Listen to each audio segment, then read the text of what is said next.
ليش بتدافع عن الدكتور ضياء؟ عنده معتقدات خاطئة عن المرأة. حبيبتي أنا مش بدافع عن شخص مات وراح الله يرحمه، قد ما بدافع عن فكرة، بدافع عن علم غايب عن الكثيرين من الناس، بدافع عن إشي ممكن ينقذ البشرية وينقذ العالم، إشي أنا عشته وجربته ولمست أثره الإيجابي على نفسي.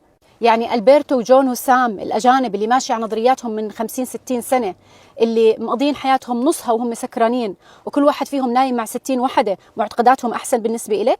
إحنا ما إلنا بمعتقدات أي شخص أو طريقة تفكيره لأنه ما رح نناسبه. إحنا إلنا بالجزئية اللي بتخصنا فقط، العلم اللي بفيدنا وبفيد أولاد أولادنا.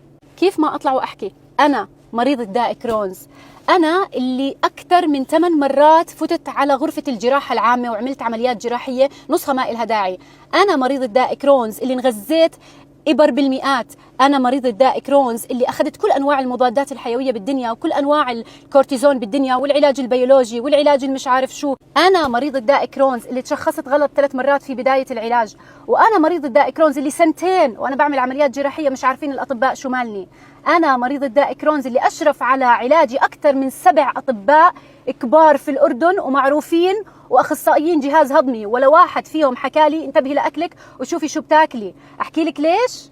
لانه الطب والدراسات يا عالم تحكي انه نشاط داء كرونز والالتهابات اللي بسببها داء كرونز والتقرحات ليس لها علاقه بالغذاء، هيك الدراسات وعندهم الاطباء هذا الاشي ماشيين عليه بروتوكول ثابت.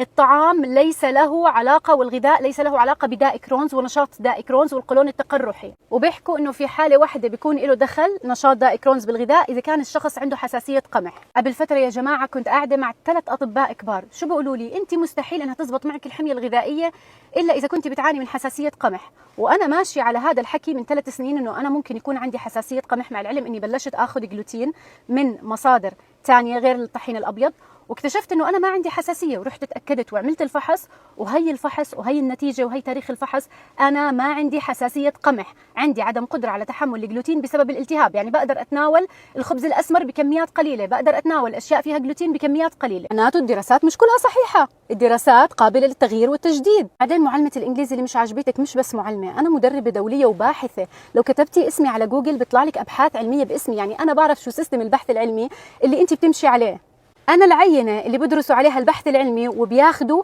مني النتيجة بناء على كلامي وعلى فحوصاتي وعلى تحاليلي. أنت اللي مين؟ ممكن تحكي لي؟ دكتور ضياء الله يرحمه كان يحكي أنا ما باخد علمي من واحد بياكل فول، وأنا كمان بحكي لكم ما باخد علمي من وحدة همها تعرض حالها ومش حافظة غير فوائد الثوم والبصل والبيض، ولا باخد علمي من كم بنت عايشين على المسلسلات التركية وطنهارهم ياكلوا أندومي وشاورما، ولا بجادل واحد بس همه بحياته كرشه اللي طوله 2 متر قدامه ومش قادر يستوعب الفكرة لأنه مش قادر يتخيل حياته بدون بروستد. احترموا حالكم، كل واحد يعرف حدوده واعرفوا شو بتحكوا لأنه كل شيء رح تتحاسبوا عليه.